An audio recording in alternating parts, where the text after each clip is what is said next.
السلام علیکم ورحمۃ اللہ وبرکاتہ۔ درس قرآن کے سلسلے میں روحانی مرکز میں آج آپ نے سورہ یونس کے 5 رکوع کی تلاوت سماعت فرمائی، اس کا ترجمہ اور تفسیر آپ کے سامنے پیش ہے۔ الحمدللہ رب العالمین والصلاۃ والسلام علی رسول الکریم وعلی آلہ وصحبہ اجمعین، اما بعد، اعوذ باللہ من الشیطان الرجیم، بسم اللہ الرحمن الرحیم۔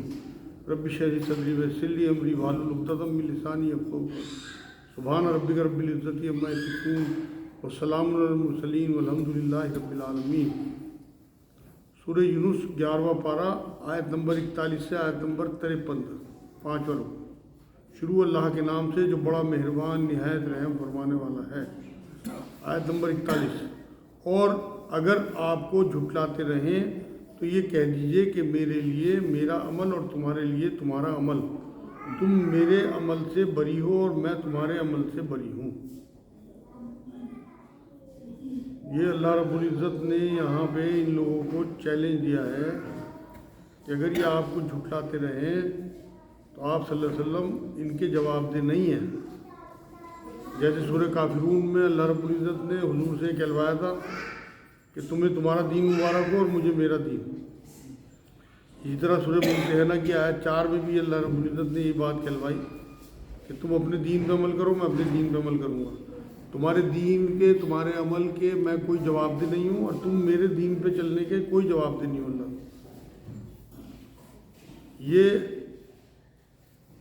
ہر حال میں جو لوگ یہ چاہتے ہیں کوئی کمپرومائز ہو جائے اور کچھ یہ ہمارے دین پہ چل لیں، کچھ ہم ان کے دین پہ چل لیں، ان لوگوں کو جواب ہے۔ یہ قرآن میں جگہ جگہ اللہ رب العزت نے کہلوایا۔ آیت نمبر 42، اور ان میں بعض ایسے ہیں جو آپ کی طرف کان لگائے بیٹھے ہیں، کیا آپ بہروں کو سناتے ہیں گو ان کو سمجھ بھی نہ ہو۔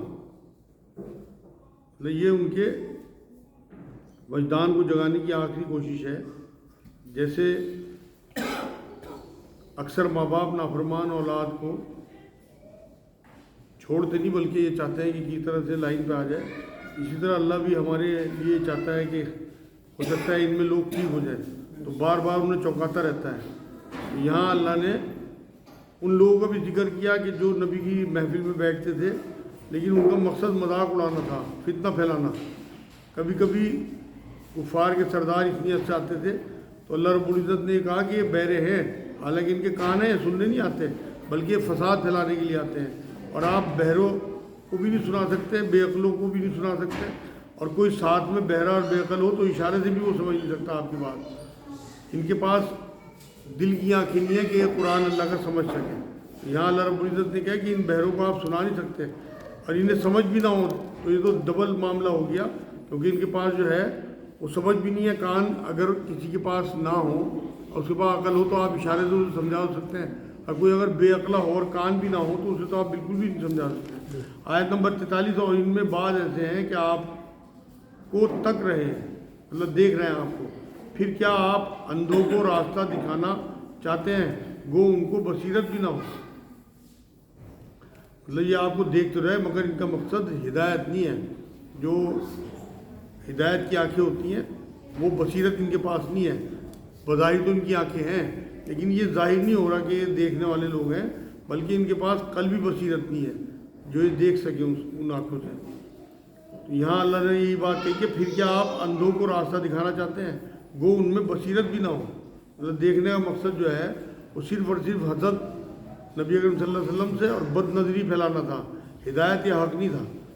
یہ یقینی بات ہے کہ اللہ لوگوں پر کچھ ظلم نہیں کرتا، لیکن لوگ خود ہی اپنی جانوں پر ظلم کرتے ہیں۔ اللہ صلاحیتوں کے غلط استعمال سے، حق کی سمجھ نہ ہونے پہ بھی، انکار سے بھی، ان کے پاس آنکھیں کان ہیں اس کے بعد بھی یہ ہدایت حاصل نہیں کرتے، اور دماغ ہے مگر یہ سوچتے نہیں اس سے بھی۔ تو اللہ رب العزت نے کہا کہ میں جب انہیں عذاب دیتا ہوں ان پہ کوئی ظلم نہیں ہے، وہ انہوں نے خود عذاب خریدا، اللہ کسی پہ ظلم نہیں کرتا۔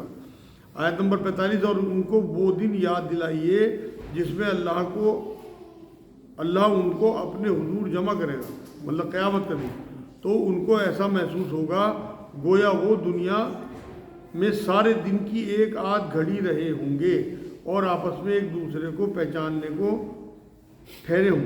واقعی خسارے میں پڑے ہوئے وہ لوگ جنہوں نے اللہ کے پاس جانے کو جھٹلایا اور وہ ہدایت پانے والے نہ تھے۔ یہاں اللہ رب العزت نے مثال دی، جیسے ہلکی سی پھلجھڑی جلائی اور بجھ گئی، ایسی ایک گھڑی یا ایک لمحہ جیسے دنیا میں رہ کے آئے ہوں، انہیں اس طرح سے لگے گی قیامت میں کہ ہم جو 60 70 80 سال کی زندگی گزار کے آئے وہ ایسا ہے جیسے ایک پل گزار کے آئے ہوں یا دن کا کوئی حصہ۔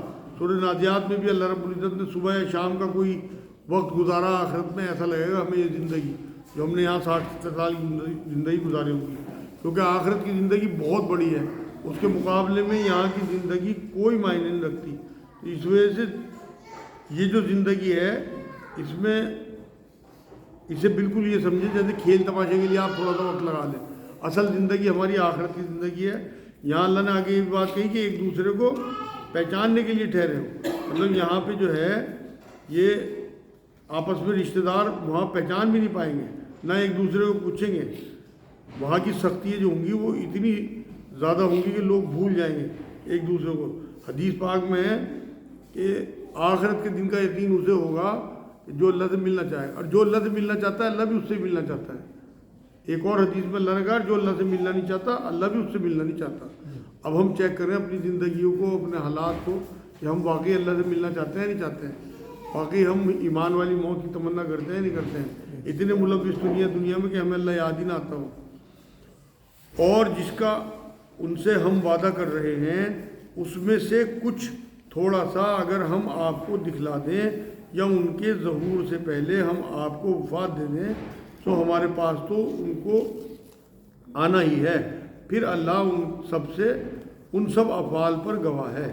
مطلب یہاں اللہ نے یہ کہا ہے کہ آپ اگر ان کے بیچ میں ہوں اور ہم جو عذاب کا ڈراوا انہیں دے رہے ہیں، اگر اس میں سے نبی کی موجودگی میں تھوڑا بہت کچھ دکھا لیں، ایمان والوں کو بچا لیں اور باقی جو نافرمان ہیں انہیں ختم کر دیں، تب بھی ہماری حکمت ہے۔ اور اگر ہم آپ کو وفات دے دیں، مطلب نبی اکرم صلی اللہ علیہ وسلم کے جانے کے بعد عذاب آئے ان پہ، تو یہ بھی اللہ کی حکمت میں ہے، کیونکہ اللہ کو سارا کچھ پتہ ہے کون کیا عمل کرتا ہے۔ اور ہر امت کے لیے ایک رسول ہے، اللہ ہر قوم میں اللہ نے رسول بھیجے، نبی اکرم صلی اللہ علیہ وسلم آخری رسول ہے، اس سے پہلے بھی تمام امتوں میں رسول آئے، لگ بھگ 1,24,000 رسول اور انبیاء آئے۔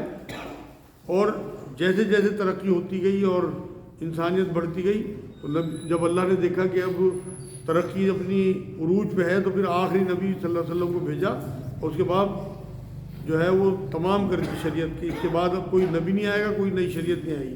تو یہاں اللہ نے وہ یاد دلایا کہ ہر امت کے لیے ایک رسول ہے۔ جب ان کا وہ رسول آ چکا ہے، ان کا فیصلہ انصاف کے ساتھ کیا جاتا ہے۔ اللہ رسول جو ہے وہ تعلیمات دینے کے لیے آتے ہیں۔ پیغمبروں کے آنے کے بعد اگر کوئی اڑا رہے کوئی امت تو پھر اس پہ عذاب آتا ہے۔ یہاں اللہ نے وہی بات کہی کہ اس کے بعد ان کا فیصلہ انصاف کے ساتھ کیا جاتا ہے، اور یہ ظلم نہیں ہوتا بلکہ فیصلہ ہوتا ہے اللہ کی طرف سے۔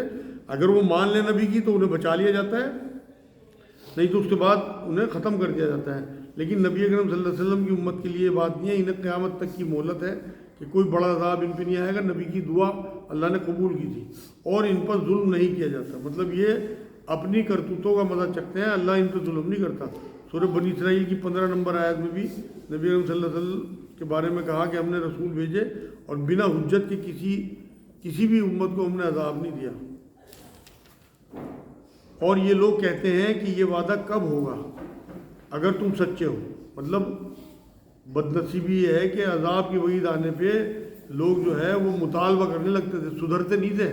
پہلی امتوں کے لوگ خود کو آزاد سمجھنے کی وجہ سے جرت پیدا ہوتی تھی کہ یہ عذاب لا کے دکھائیں، مطلب مذاق اڑاتے تھے نبیوں کا۔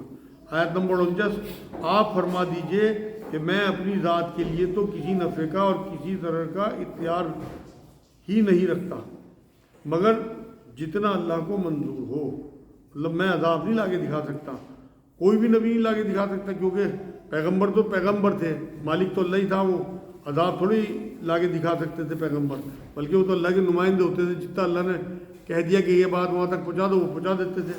یہاں اللہ رب العزت نے اپنے نبی سے یہی بات کہی کہ میں تو اپنے لیے بھی کسی نفع یا نقصان کا اختیار نہیں رکھتا، بلکہ جتنا اللہ دینا چاہے مجھے نفع یا نقصان بس اتنا ہی مجھے ملتا ہے۔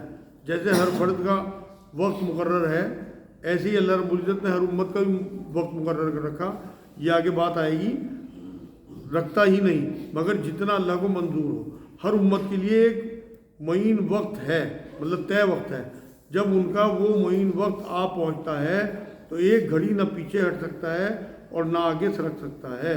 اللہ کی مشیت سے فیصلے ہوتے ہیں، جیسے ایک انسان کا وقت، اس کی سانسیں، اس کی موت کا وقت سب کچھ اللہ نے طے کر رکھا، ایسے ہی ہر قوم، ہر امت کا وقت بھی اللہ نے مقرر کر رکھا کہ کون سی امت کب تک چلے گی۔ صرف نبی اکرم صلی اللہ علیہ وسلم کی امت قیامت تک کے لیے اسے مہلت ہے، باقی تمام امتوں کی اللہ رب العزت نے ایک پیریڈ طے کر رکھا تھا کہ اس پیریڈ کے بعد اگر یہ نہیں مانتے تو انہیں ختم کر دیا جائے گا۔ آپ فرما دیجئے کہ یہ تو بتلاؤ کہ اگر تم پر اللہ کا عذاب رات کو آ پڑے یا دن کو، تو عذاب میں کون سی چیز ایسی ہے کہ مجرم لوگ اس کو جلدی مانگ رہے ہیں۔ اللہ لوگ تو اس سے بچنا چاہتے ہیں، لیکن انہیں کیا خوبی نظر آ رہی ہے عذاب میں جو ہے عذاب کی جلدی مچا رہے ہیں۔ یہ اللہ رب العزت نے ایک طنزیہ لہجے میں پوچھا۔ تو رات کو یا دن میں اگر کبھی عذاب آ جائے جو یہ جلدی مچا رہے ہیں، تو کون سی چیز ہے جس کے ذریعے خود کو بچا لیں گے؟ رات کو سوتے ہوئے بھی عذاب۔ اب آپ یہ دیکھو کہ میں سن 2001 میں گجرات گیا تھا، جب وہاں زلزلہ آیا تو وہاں پورے شہر ختم ہو گئے تھے۔ تو میں نے خود دیکھا وہاں رات کو سوتے ہوئے لوگ جو ہے وہ کئی منزلیں عمارتیں جو ہے وہ دھس گئی، گاڑیاں، لوگ سب ختم ہو گئے وہیں کے وہیں، اور انہیں پتہ ہی نہیں لگا کب عذاب آ گیا۔ تو رات کے بیچ میں بھی زلزلے آتے ہیں یا سیلاب آتے ہیں، ہم سوتے ہوئے ہمیں پتہ ہی نہ ہو کس طرح وہ ختم ہو گئے۔ تو اس لیے ڈرنا چاہیے۔ یہ تو جرت کی بات تھی کہ یہ نبیوں کو یہ کہتے تھے کہ ہمیں مطلب عذاب لا کے دکھاؤ۔ یہ عذاب کی جو مانگ تھی یہ مذاق اڑانے والی بات تھی، یا انکار کی وجہ سے ہوتا تھا۔ ان کے دل میں تھا ہی نہیں کہ عذاب آئے گا۔ ہم اپنا دل چیک کریں کہ ہمیں بھی یقین ہے نہیں کہ ہم عذاب آ بھی سکتا ہے اور ہمیں حساب کتاب بھی دینا ہے۔ اگر ہمارے دل میں اللہ کے آگے کھڑے ہونے کا یقین نہیں ہے تو آپ یقین کریں زبانی جمع خرچ ہے ہمارا ایمان۔ آیت نمبر 52، پھر ظالموں سے کہا جائے گا کہ ہمیشہ کا عذاب چکھو۔ اللہ جہنم میں اللہ رب العزت اپنے دروغہ یعنی فرشتوں سے یہ کہلوائے گا کہ اب ہمیشہ کا عذاب چکھو۔ لوگ وہاں تڑپیں گے، نکلنے کی کوشش کریں گے، موت چاہیں گے، لیکن وہاں جو ہے وہ موت کو بھی مینڈے کی شکل دے کے ذبح کر دیا جائے گا۔ یہ حدیث ثابت ہے۔ تو جو لوگ جہنم میں چلے گئے اگر ان میں بالکل بھی ایمان نہ ہوا تو وہ ہمیشہ وہیں رہیں گے، اور وہاں کی جو جہنم کی زندگی حدیث ثابت ہے وہاں کی کوئی زندگی نہیں ہوگی۔ لوگ موت چاہیں گے، مر نہیں سکتے، اور وہاں کی زندگی تو کوئی زندگی ہوگی ہی نہیں، کیونکہ آگ میں جلتے ہوئے ہوں گے، آگ کا کھانا، آگ کے کپڑے۔ اس لیے ہمیشہ جہنم کے عذاب سے آپ پناہ مانگتے رہا کریں۔ جب بھی جہنم کی آیتیں آئیں تو اللہ سے ضرور دل میں پناہ مانگیں کہ اللہ ہمیں جو جہنم کا عذاب ہے اس سے ہمیں اپنی پناہ میں لے لیں۔ تو آگے فرمایا ہمیشہ کا عذاب چکھو، تم کو تو تمہارے کیے کا ہی بدلہ ملا ہے، مطلب برے اعمال کی کمائی ہے تمہارے۔ ایسا نہیں ہے کہ اللہ رب العزت نے اپنی طرف سے دے دیا، بلکہ جو تم نے مانگا، جو تم نے چاہا، جو تم نے کیا اس کا بدلہ ہے۔ آج کی آخری آیت، اور وہ آپ سے دریافت کرتے ہیں کہ کیا عذاب واقعی سچ ہے؟ مطلب قیامت کا جو عذاب برپا ہونا ہے کیا واقعی وہ سچ ہے؟ اصل میں انہیں یقین نہیں تھا کہ ایک بار مٹی میں مل جانے کے بعد، مٹی ہو جانے کے بعد اس طرح سے ہمیں دوبارہ سے اٹھایا جائے گا۔ تو یہ مذاق اڑاتے تھے دوبارہ اٹھانے کی، ان کی ڈھٹائی کی بات تھی۔ آپ فرما دیجئے کہ ہاں قسم ہے میرے رب کی، وہ واقعی سچ ہے، اور تم کسی طرح اللہ کو عاجز نہیں کر سکتے۔ نبی اکرم صلی اللہ علیہ وسلم نے اللہ کی قسم کھا کے کہا کہ قیامت برپا ہوگی ہر حال میں، اور جو ہے وہاں پہ جو عذاب بھی ہوگا لوگوں کو اور اجر بھی ملے گا۔ اور قسم کھانے سے نبی اکرم صلی اللہ علیہ وسلم کے اپنے اللہ کی قسم کھا کے کہا، اس سے بات میں اور زیادہ وزن بڑھ جاتا ہے، حالانکہ نبی کی بات تو ہمیشہ کے لیے پکی ہے۔ تو یہ کہا کہ اللہ کو کوئی عاجز نہیں کر سکتا عذاب لانے میں، مطلب کوئی روک نہیں سکتا اللہ کو، اللہ کے حکم کو کوئی روک نہیں سکتا۔ سورہ سبا ہے، اس کی 13 نمبر آیت میں بھی اور سورہ تغابن میں بھی اس بات کا ذکر ہے کہ اللہ جو چاہتا ہے وہ کرتا ہے، جو عذاب آنا ہے وہ ہر حال میں آنا ہی ہے۔ یہ الحمدللہ آج 53 نمبر آیت تک سورہ یونس